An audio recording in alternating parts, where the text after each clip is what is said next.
Children, अनुच्छेद लेखन एक ऐसा टॉपिक है जो बहुत इजी है, पर बच्चा इससे डरता है। 100 वर्ड्स में लिखने के लिए आता है। चिल्ड्रन, याद रखना 100 वर्ड से ज्यादा वर्ड्स आपको नहीं लिखने हैं, सिंपल लैंग्वेज में लिखना है, एक ही बात को बार बार रिपीट नहीं करना है। एग्जाम में क्वेश्चन किस तरह का आएगा, जैसे उसने एक आपको हेडिंग दे दिया, क्वेश्चन दे दिया, समय किसी के लिए नहीं रुकता, इस पे आप एक पैराग्राफ लिखो, अनुच्छेद लेखन लिखो। तो बस कुछ भी बात है, जैसे समय निरंतर बीतता रहता है, वह कभी किसी के लिए नहीं ठहरता, जो व्यक्ति समय के मोल को पहचानता है वह अपने जीवन में उन्नति प्राप्त करता है, समय बीत जाने पर कार्य करने से भी फल की प्राप्ति नहीं होती है ना। ये सारी बातें हमने पढ़ी हुई है कि हमें टाइम पे काम करना चाहिए, पंचुअल होना चाहिए, और पश्चाताप के अतिरिक्त कुछ भी नहीं रहता, फिर पछतावे के अलावा कुछ नहीं।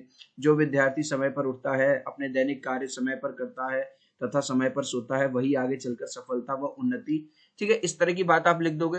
फिर आप कोशिश करो कि कुछ ऐसी 2 लाइन किसी कवि की या कोई ऐसी चीजें मिल जाए, जैसे यहाँ पे समय के लिए, कल करे सो आज कर, आज करे सो अब, पल में पल रहे होएगी बहुरी करे वो कब।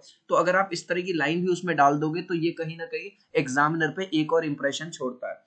समय का एक पल बहुत मूल्यवान है और बीता हुआ पल वापस लौटकर नहीं आता, इसलिए समय का महत्व पहचान कर प्रत्येक व्यक्ति को, विद्यार्थी को नियमित रूप से अध्ययन करना चाहिए और अपने लक्ष्य की प्राप्ति करनी चाहिए। जो समय बीत गया उस पर वर्तमान समय बर्बाद ना करके आगे की सुध लेनी ही बुद्धिमानी है। बस खत्म।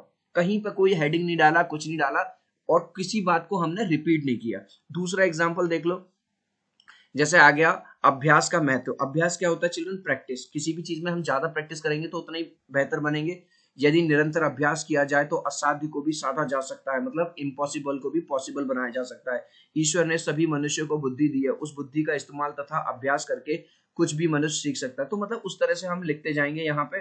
फिर हमने 2 लाइन इस तरह की डाल दी, करत करत अभ्यास के जड़मति होत सुजान, रसरी आवत जात है सिल पर परत निशान, है ना। आपने पढ़ा होगा कि अगर अभ्यास करने से बार बार जो बुद्धू होता है वो भी बुद्धिमान बन जाता है। जिस तरह से कुएं की रस्सी पे, सॉरी, कुएं पे बार बार रस्सी आने जाने से निशान बना देती है, ठीक है। तो इस तरह से आपको अनुच्छेद लेखन 100 वर्ड्स में सिंपल लैंग्वेज में लिख देना है।